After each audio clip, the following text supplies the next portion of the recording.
우리도 한때는 어리석고 불순종하며 속임을 당하고 여러 가지 정욕과 쾌락을 섬기며 악의와 시기 가운데 살고 증오하며 서로 미워하였으나 사람을 향한 하나님 곧 우리의 구원자의 친절과 사랑이 나타난 뒤에 그분께서 우리를 구원하시되 우리가 행한 의로운 행위로 하지 아니하시고 오직 자신의 긍휼에 따라 다시 태어남의 씻음과 성령님의 새롭게 하심으로 하셨고 예수 그리스도 곧 우리의 구원자를 통하여 우리에게 성령님을 풍성히 부어주셨으니 이것은 우리가 그분의 은혜로 의롭게 되어 영원한 생명의 소망에 따라 상속자가 되게 하려 하심이라. 잠깐 기도합시다. 살아계셔서 우리를 날마다 보호하시고 필요를 공급하시는 아버지 하나님, 오늘도 경배와 찬양을 드리기 위해서 참 이 예배당에 모이신 한 분 한 분 기억하여 주시고 참 그 마음속의 영적인 필요와 또 몸의 육체적인 필요를 아버지께서 하시오니 참 필요를 공급하시며 영육 간에 강건하여 하나님께 영광 돌리는 그런 삶이 되도록 크신 복을 내려 주시옵소서. 아버지 말씀이 선포될 때 성령님께서 이 말씀을 들으신 분들 마음속에 깨달음 주시고 좀 이 말씀으로 말미암아 확신을 갖고 더욱 하나님께 감사드리는 그런 삶이 되게 해 주시옵소서. 참 오늘 나오시 못한 분들 어디에 계시든지 은혜로 지켜 보호해 주시옵소서. 아버지 세상이 날로 점점 타락해가는 이 마지막 때입니다. 참 우리 교회를 세계 선교를 위해서 참 계속 사용하여 주시옵소서. 또 드리는 그 손길 참 주님께서 큰 복으로 함께 해주시어서 더욱 하나님께 쓰임받는 가정들이 되게 해 주시옵소서. 오늘 이 시간을 다시 한번 감사하고 주 예수님 이름으로 기도드렸습니다. 아멘. 잘 해주시기 바랍니다. 여기 본문에서 오늘 하나님의 은혜에 대해서 말씀드리기로 하는데 하나님의 은혜를 깨달으셨어요? 네. 3절 말씀과 4절 이하에 있는 말씀이 대조적인데 여기 디도서 3장 3절 말씀은 하나님의 은혜를 깨닫지 못한 그런 인생, 하나님의 은혜가 없는 삶이고 4절 이하 이제 7절은 하나님의 은혜를 깨달은 삶, 하나님의 은혜가 있는 삶을 우리가 볼 수 있습니다. 3절 보면 3절 우리도 한때는 어리석고 여기 우리는 믿는 사람들 말이에요. 사도 바울과 디모데 이제 우리도 한때는 잘 나갔다고 그러죠. 그러니까 과거를 이야기합니다. 과거 우리도 한때는 이게 과거에는 무슨 삶을 살았냐면은 어리석었다는 거예요. 하나님의 은혜를 모르고 어리석게 살았다는 겁니다. 그리고 하나님께 불순종하는 그런 삶을 살았다는 거예요. 또 속임을 당했다. 영적으로는 마귀 사탄에게 속임을 당했고 또 인간적으로 어떤 사람에게 속임을 당하는 그런 삶을 살았습니다. 그리고 또 여러 가지 정욕과 쾌락을 섬기며 그러니까 욕심 또 쾌락을 섬겼다. 이렇게 섬겼다 말했으니까 욕심에게 이끌려 종노릇했고 또 쾌락을 내가 어떻게 컨트롤을 하지 못하고 그냥 그 쾌락을 섬기는 따라가는 그런 인생을 살았다는 겁니다. 그리고 이건 약한 감정이죠. 그런 악한 감정을 가지고 살기도 하고 시기 가운데 살고 참 시기 질투하면서 살았다는 거예요. 그리고 또 증오하며 서로 미워하면서 살았다는 겁니다. 이런 삶은 불행하죠. 여기에 어떤 만족이 없습니다. 어떤 기쁨이 없습니다. 그런데 인생이 사람이 태어나면서 아담의 그 죄를 유전으로 물려받아서 마음속에 죄성을 가지고 태어나니까 어쩔 수 없이 이런 삶을 살 수밖에 없는 그런 운명을 타고났어요. 그러니까 지금 여기 사도 바울과 디모데가 말하기를 구원받기 전에는, 그러니까 하나님의 은혜를 알기 전에는, 하나님의 은혜를 받기 전에는 우리도 한때는 이렇게 살았다는 거예요. 우리가 구원자 예수 그리스도를 만나기 전에는 하나님이 내 아버지시구나 이런 깨달음을 갖기 전에는 우리도 한때는 이렇게 살았어요. 제가 26세, 26세 예수 그리스도를 주님으로 영접하고 거듭났기 때문에 이 26살 이전에 다 이런 삶을 살았어요. 그런데 4절부터 이제 이 놀랍게 참 다른 그 은혜를 우리가 이거 찾을 수 있어요. 4절은 사람을 향한 하나님 곧 우리의 구원자의 친절과 사랑이 나타난 뒤에, 하나님 하면은 부정적인 그런 생각을 가진 분들이 있어서 믿지 않으려고 그래요. 왜 하나님에 대해서 부정적인 그런 생각을 그분들이 가졌을까? 책임은 목사들이고 먼저 믿는 사람들이에요. 목사들과 먼저 믿는 사람들이 올바로 성경적인 신앙생활만 했다면은 안 믿는 사람들이 하나님에 대해서 참 좋으신 하나님, 참 사랑의 하나님, 참 친절하신 하나님으로 인식할 겁니다. 그런데 이 마지막 시대에 사탄이 얼마나 교회를 무너뜨리기 위해서 일을 하는지 잊을만 하면 매스컴 터지잖아요. 교회 비리, 목사 비리.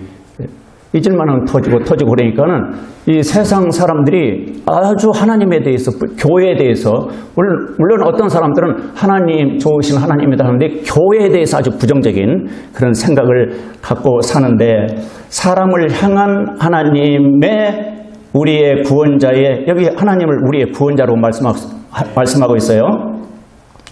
친절과 사랑이 나타난 뒤에. 그래서 여러분 하나님을 아버지라고 부르십니까? 배울 게 뭐예요? 여기서 태도를 배워요. 태도. 우리 아버지 하나님은 친절하신 분이에요. 우리 아버지 하나님은 사랑이셔요. 그 아버지 하나님을 마음에 모시고 하나님의 은혜를 깨달으신 하나님의 자녀들은 겉으로 나타나는 모습이 친절한 태도를 보여야 해요. 그게 하나님을 보여주는 거예요. 또 사랑을 보여줘야 해요. 그게 하나님을 보여주는 거예요. 특히 가정에서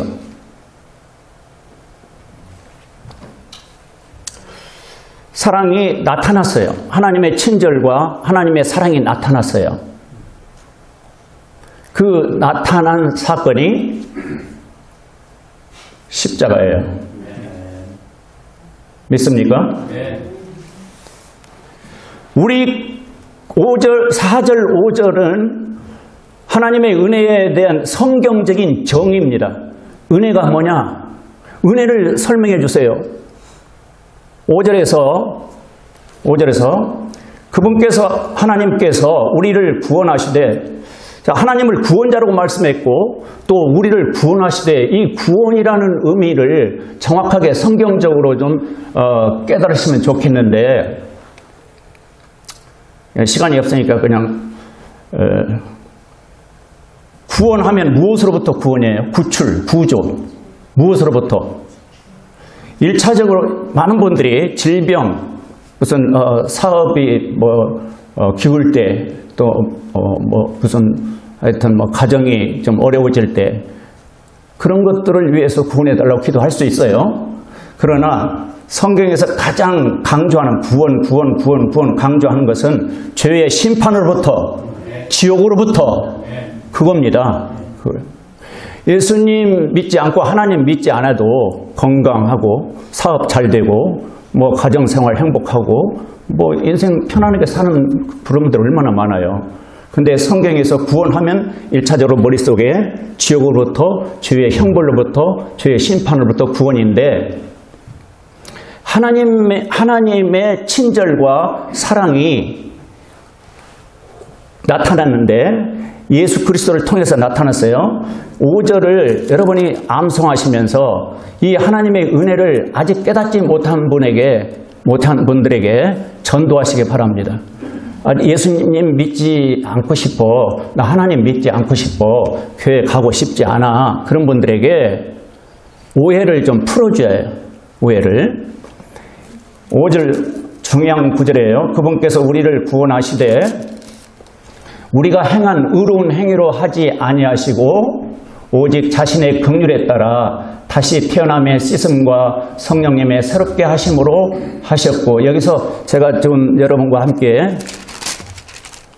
강조하고 싶은 단어는 우리가 행한 의로운 행위로 하지 아니하시고,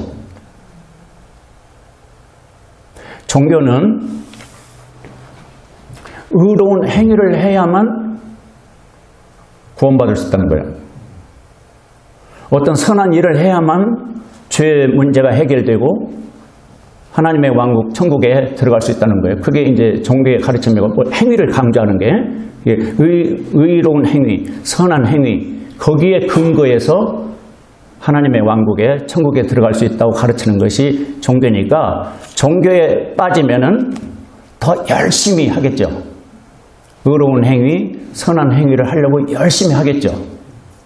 그런데 성경에 눈을 뜨고 보니까는, 아니 이게 무슨 말씀이야 이거? 우리를 구원하시되 우리가 행한 의로운 행위로 하지 아니하시고, 부정을 하네. 우리의 어떤 선한 행위, 의로운 행위로 구원하지 아니하시고, 이게 무슨 말씀이에요 이게? 오직 자신의 긍휼은 불쌍히 여기며요. 오직 자신의 긍휼에 따라, 하나님의 긍휼에 따라 다시 태어남의 쓰심과 성령님의 새롭게 하심으로 하셨고, 하여튼 7절까지 오늘 아침에 제가 좀 빨리빨리 말씀을 드릴게요.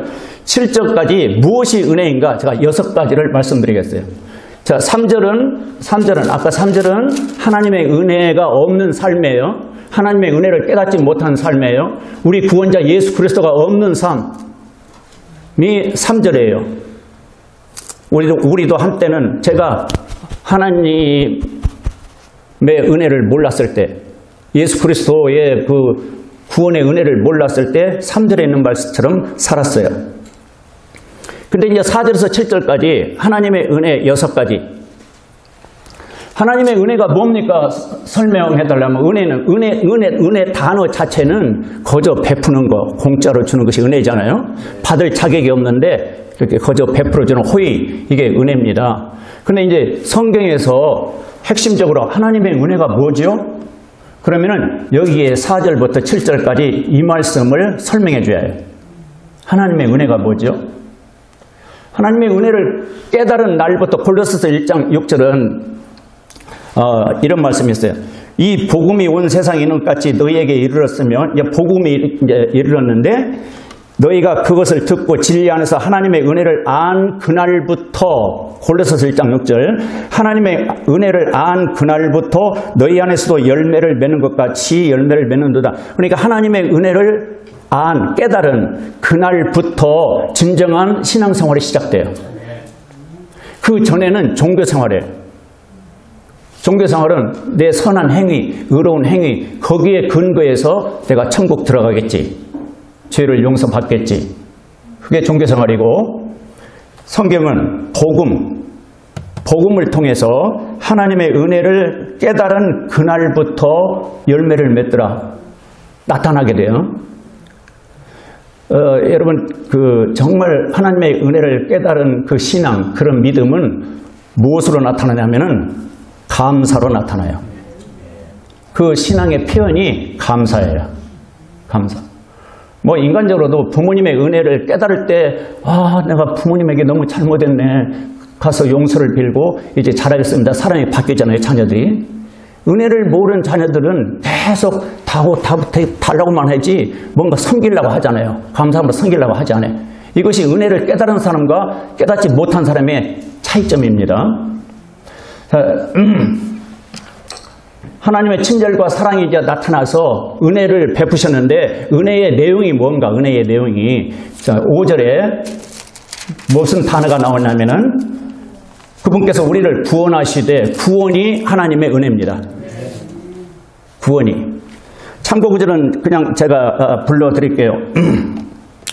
에베소 2장 8절 아주 유명한 구절인데 에베소 2장 8절 9절 보면 너희가 믿음을 통해 은혜로 구원을 받았나니 은혜로 구원받았다는 거예요. 그것은 너희 자신에게서 난 것이 아니요 하나님의 선물이니라. 하나님의 선물로 구원을 받는 것이지 이 에베소 2장 9절 행위에서 난 것이 아니니 이것은 아무도 자랑치 못하게 하려 함이라. 행위로 구원받는 게 아니다. 사도 바울은 에베소 2장 8절 9절에서 말씀하고 있어요. 그러니까 이 구원이란 말은 아까 말씀드렸어요. 하나님의 왕국 천국에 들어가는 것이 구원이에요. 죄를 용서받고 지옥 가지 않고 천국에 가는 것이 구원인데 그 구원은 하나님의 선물이다. 뭘로 받는가? 믿음을 통해서 은혜로 받는다. 얼마나 쉬워요? 은혜 하나님의 선물로 받는다고 아무리 설명해도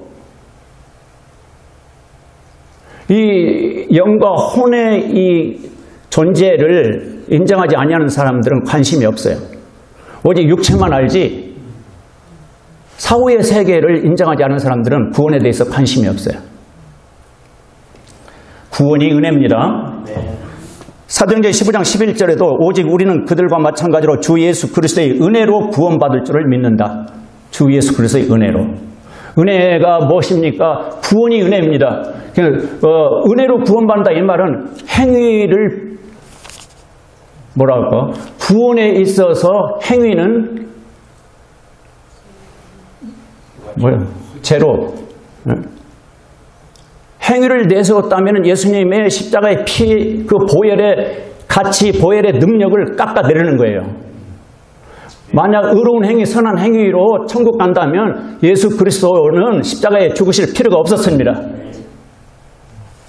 예수님의 그 피의 능력은 영원한 효력이 있는데 그 피의 능력으로만이 우리가 천국에 가는 거예요.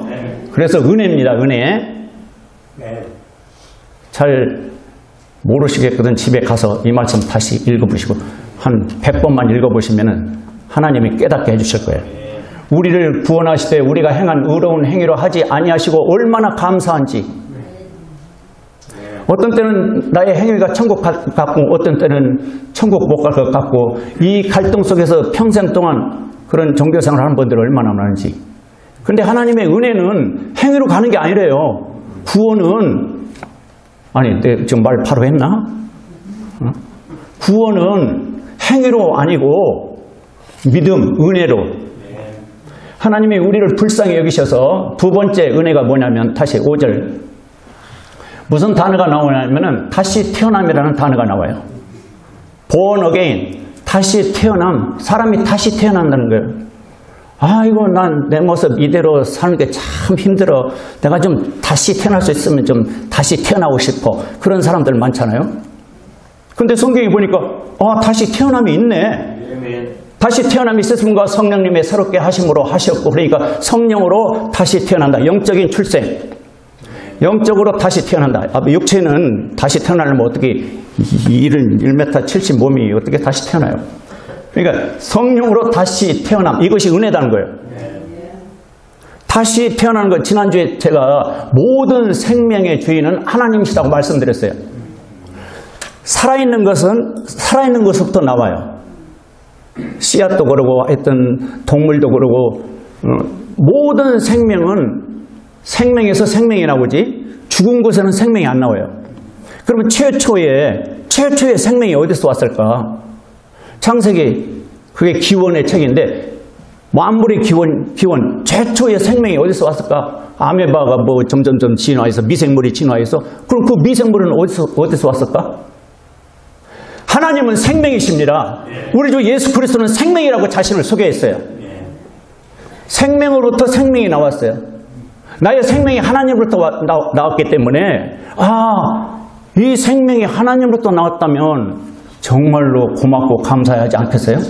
그래서 존재, 나라는 이 삶, 오늘 또 내가 숨쉬고 하루하루 살아가고 있는데 숨쉬고 하루하루 살아가는 때에 대해서 하나님께 감사해 본 적이 있으신지. 치매 마르네. 내 삶, 내가 지금 이렇게 살고 있는 이 자체가 너무너무 감사하다. 그런 깨달음을 가진 적 있으세요? 근데 이 육체의 삶은 80년 되면 흙으로 가야 해요. 근데 인간이 영과 혼과 몸으로 됐는데 과연 내 육체는 흙으로 가고 내 영혼은 어디로 갈까? 그러니까 성경은 다시 태어나면 된다는 거예요. 누구한테? 하나님께로부터. 그러니까 육체의 생명도 하나님께로부터, 영적인 생명도 하나님께로부터. 그러니까 이 생명은 은혜잖아요. 내가 우리 어머니 그 태 속에서 내가 얼마나 노력을 했습니까?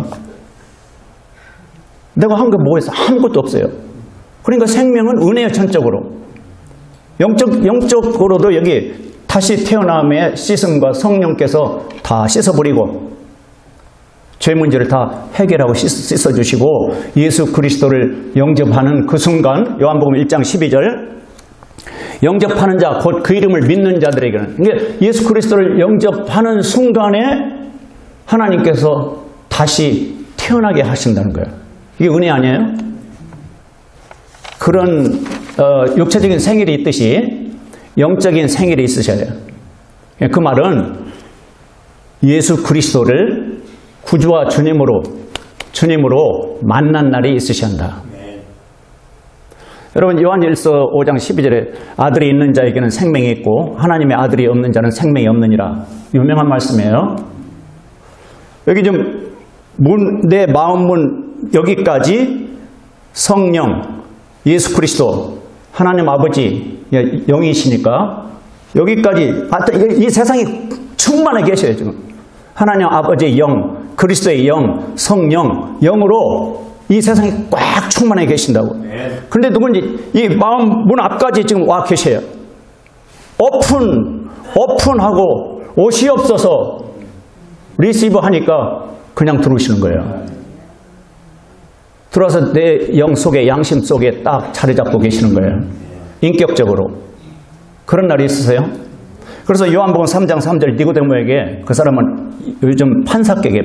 유대인의 판사격인데, 사람이 다시 태어나지 않으면 하나님 왕국, 하나님 나라, 천국에 들어갈 수 없다. 다시 태어나야 한다. 육으로 난 것은 육이고 성령으로 난 것은 영이니. 그런 말씀하셨어요. 그럼 다시 태어나는 방법이 뭐예요? 예수 그리스도를 마음에 받아들이는 순간, 내 마음속에 자리 잡는 순간 하나님께서, 여기 성령께서 새롭게 출생시킨다는 거예요. 그게 은혜입니다. 다시 태어나려고 아무리 의롭고 선한 행위해도 다시 태어나는가? 영적 출생. 세 번째로 뭐냐면 6절에 예수 그리스도 곧 우리의 구원자를 통하여 우리에게 성령님을 풍성히 부어주셨으니, 부어주셨다는 표현이 나오는데, 성령을 하나님께서, 예수 그리스도가 하늘로 가셨잖아요. 이제 부활 성천하셨죠. 가셔서 하나님께 요구를 하고 하나님이 예수 그리스도 이름으로 성령을 보내주셨는데, 예수 그리스도를 우리 구원자로 받아들이는 사람들에게 성령을 부어주셨다는 거예요. 그러니까 교회에 처음 나오자마자 그런 체험을 안 해요. 안 하는데, 설교를 들어보니까 나에게 구원이 필요하고, 설교를 들어보니까 나에게 영적 출생, 다시 태어남이 필요하구나. 그래서 이렇게 사모함을 가질 때, 사모함. 그래서 회개하고 마음문을 열고 받아들이면은 다시 태어난다고 요한복음 1장 12절 13절에 하니까 그거 뭐 어려워요? 마음문 여는 게 그렇게 어렵습니까? 그냥 열면 되잖아요. 열고 옷이 없어서 제가 여러분 집에 가서 똑똑하고 이렇게 보고는 목사님이시네?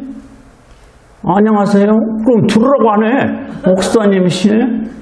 그런 경험을 했어요. 제가 신방을 갔는데 지금 뭐 우리 아내가 어쩌고 저쩌고 좀 영접을 못 하겠다는 거예요.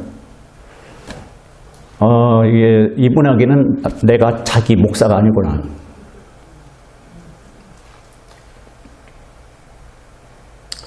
성령, 예수 그리스도 구원자가 성령으로 오시는데, 고린도서 5장 1장 22절, 5장 5절, 하여튼 성경에 많은 그 성령을 주셨다, 보내주셨다.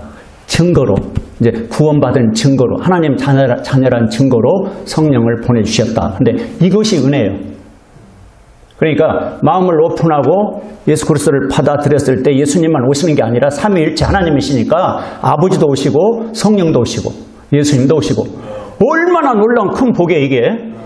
에베소 1장 3절에 보면 하늘에 있는 영적인 복을 우리에게 주셨다고 그러는데 이게 다 은혜입니다.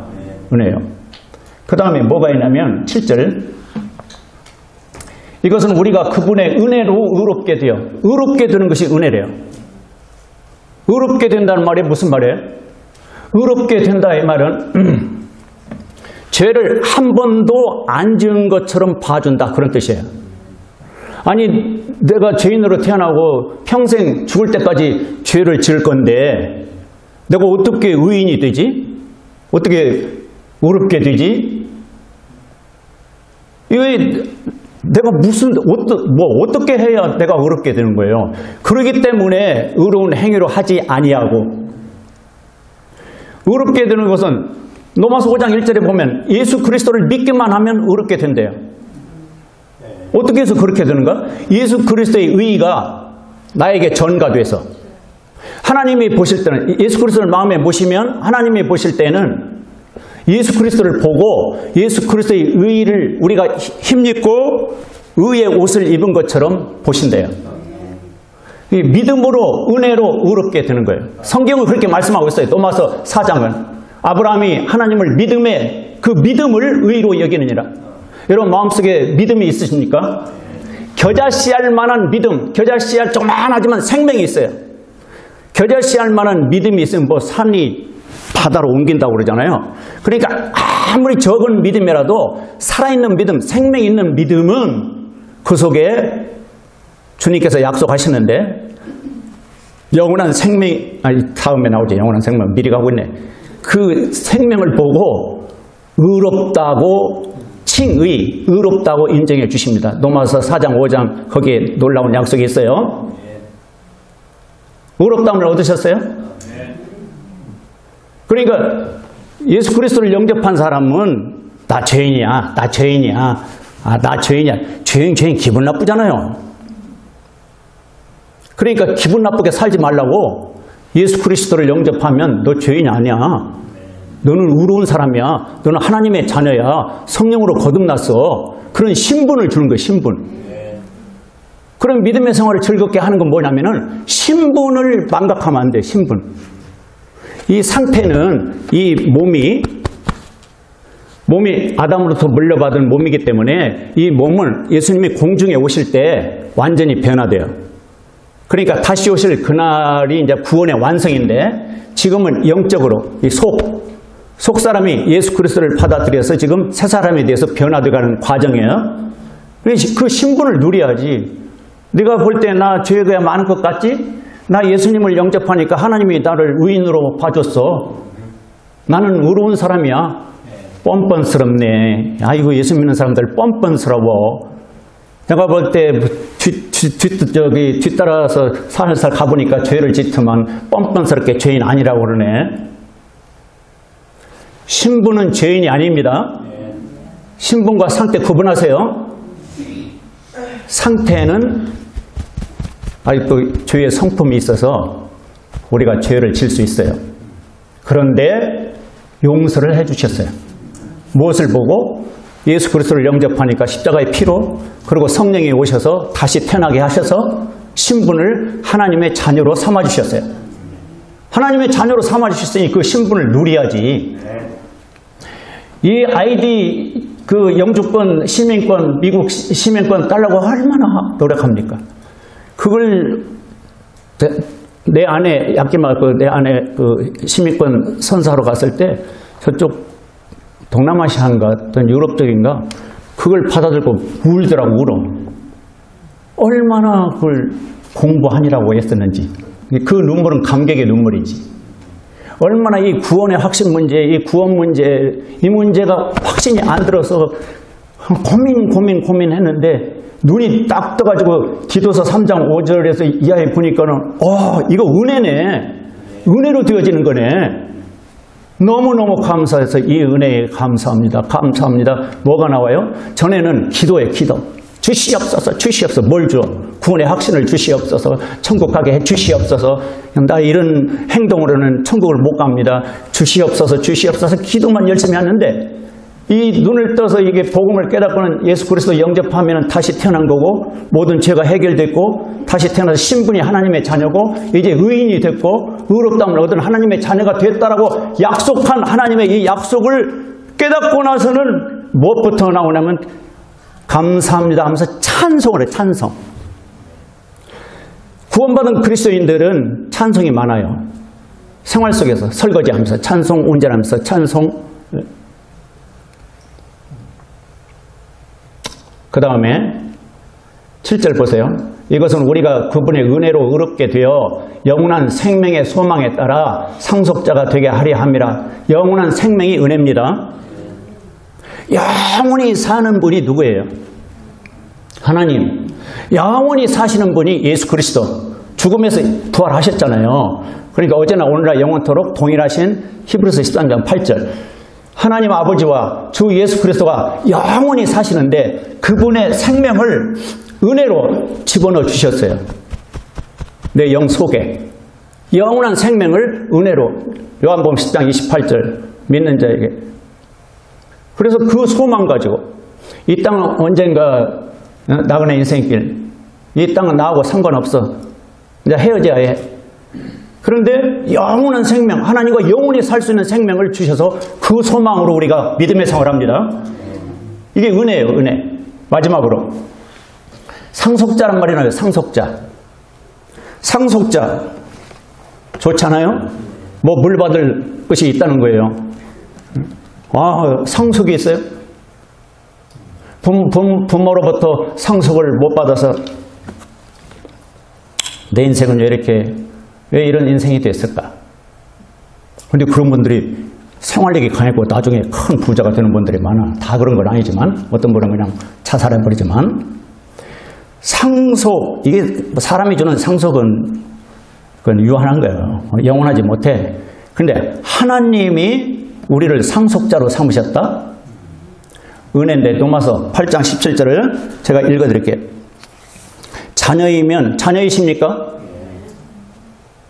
하나님의 자녀이십니까? 예수 그리스도가 하나님의 아들인데 예수 그리스도가 마음에 계시면 하나님의 자녀요. 요한복음 1장 12절 13절. 아니 성경을 믿으세요. 성경을. 바이블 빌리버란 말이 있어요. 성경을 믿지 않고 교회를 열심히 다니는데 바이블 빌리버, 성경을 믿는 신자가 되십시오. 성경을 믿는 신자. 자녀, 로마서 8장 17절 자녀이면 내가 그리스도 안에서 하나님의 자녀가 됐어요. 자녀이면 상속자. 뭘 상속해 주실까? 상속자, 곧 하나님의 상속자요. 그리스도와 함께하는 공동 상속자니라. 예수 그리스도와 함께 공동으로 상속을 받는데요. 무엇을? 예수 그리스도가 왕으로 이스라엘 땅에 와서 올리브산에 내려오셔요. 왕으로 올리브산에 내려오셔서 왕국을 세우셔요. 그 왕국을 함께 물려받게 돼요. 누가? 하나님의 자녀들이. 그게 여기 상속, 다른 성경 구절은 유업이라고 표현해서 유업. 그날을 바라보면서 우리가 이 땅에 많은 것이 없어도 그리스도와 함께 공동 상속자로 삼아 주셨으니까 믿음으로 그날을 바라보면서 감사합니다. 감사합니다. 감사합니다. 나에게 그런 상속을 약속해 주셔서 감사합니다. 은혜를 말씀드렸습니다. 은혜는 구원이 은혜요. 다시 태어남, 본에겐이 은혜요. 몇 가지 말씀. 성령을 받는 것도 은혜요. 의롭다함을 얻는 것도 은혜요. 영원한 생명을 얻는 것도 은혜요. 상속자가 되는 것도 은혜. 하나님의 자녀가 되는 것도 은혜. 그 은혜를 받는 방법이 뭐예요? 열심히 기도해야죠. 많은 사람들이 그렇게 이야기해야 돼요. 은혜를 받으려면 어떻게 해요? 열심히 기도해야 돼요. 여러분 여기 읽어보면 이런 것들이 구원, 열심히 기도하면 구원받는다. 성경에 그런 말 한 말씀도 없어요. 믿으면 구원받습니다. 믿으면 영원한 생명, 믿으면 의롭다함을 얻는 것, 믿으면 성령 받습니다. 믿음이 문제예요. 믿음이. 마음속에 믿음은 없는데 열심히 기도만 해가지고 그러면 열심히 기도한 그 행위의 근거에서 하나님한테 뭘 인정받으려고?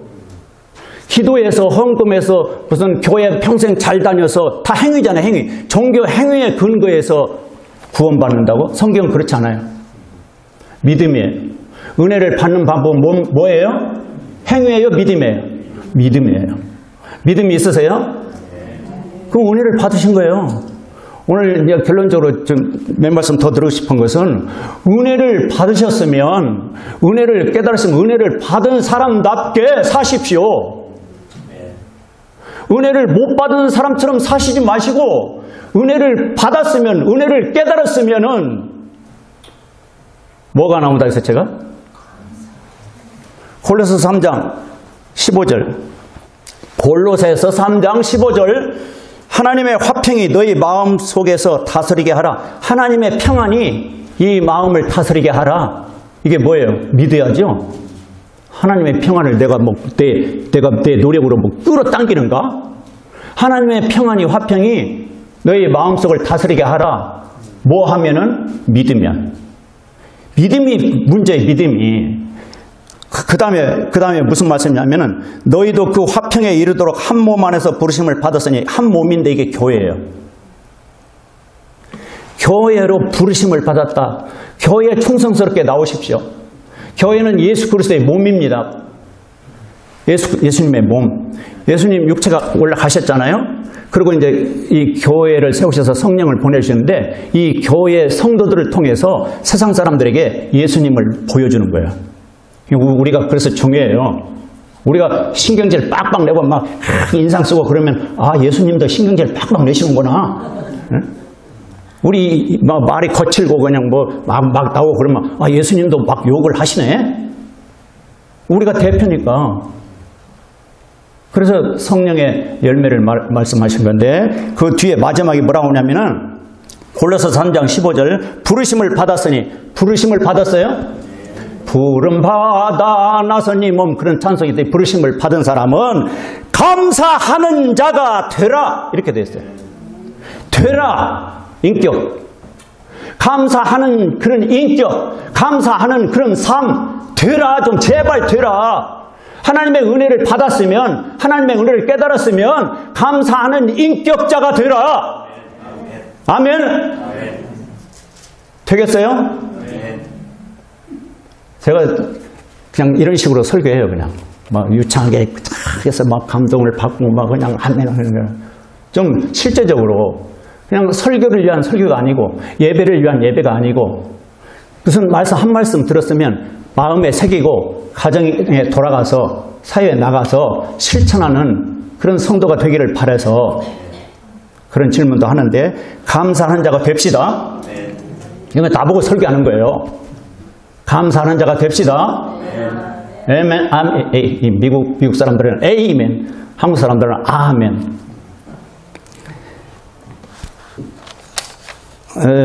에베소 2장 20절. 그럼 무슨 일에 감사하는가? 에베소 5장 20절. 모든 일로 우리 주 예수 그리스도의 이름으로 항상 모든 일로 우리 주 예수 그리스도의 이름으로 항상 오메 어떻게 이렇게 살 수 있단가? 항상 하나님 곧 아버지께 감사하고. 어떤 사람만 이렇게 살 수 있어요? 은혜로 아는 사람, 하나님의 은혜를 깨달은 사람, 은혜를 받은 사람, 마음속에 영적인 은혜가 풍성한 사람,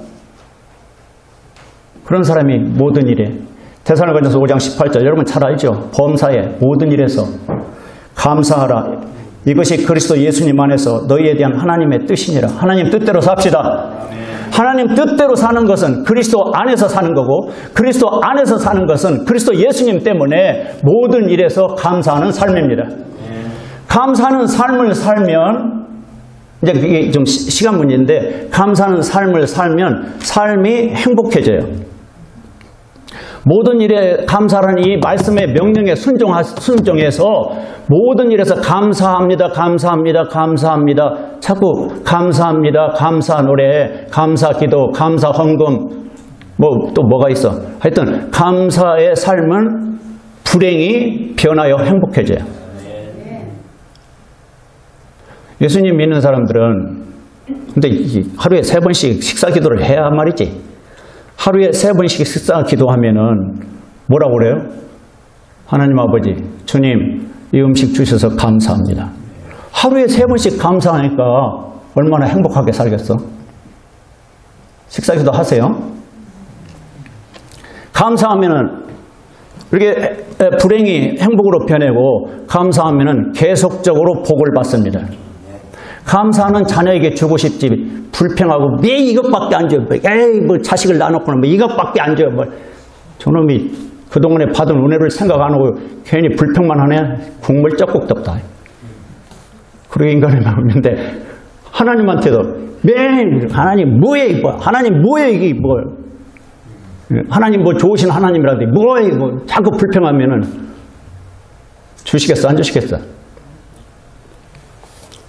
인생의 목적이 뭐냐면 먹든지 마시든지 고린도전서 10장 31절 먹든지 마시든지 무엇을 하든지 다 하나님의 영광을 위해서 하라.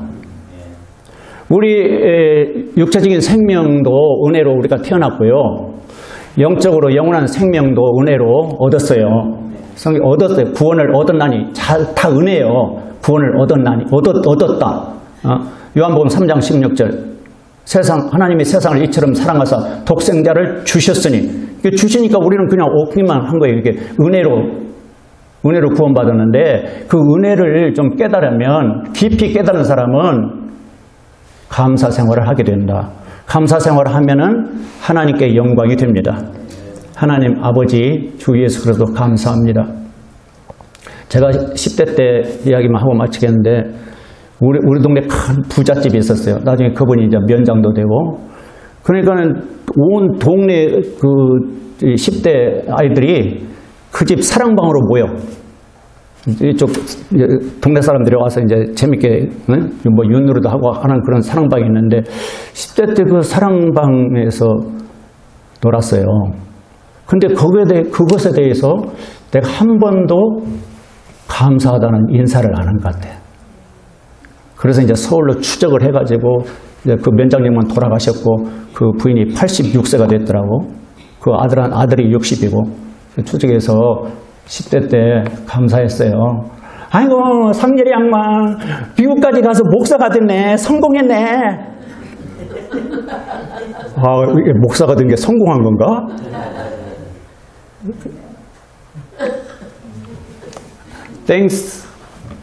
Thanksgiving. 감사한 마음을 가지면 giving 드리십시오. 하나님께 또 주위 사람 그렇게 고맙다는 그런 어떤 분이 참 감사하다는 그런 마음이 들면 말로 천냥빛 갖는다고 그랬어요. 말로라도 이런 일이 있었는데 지금 생각하니까 참 그때 고마웠어요.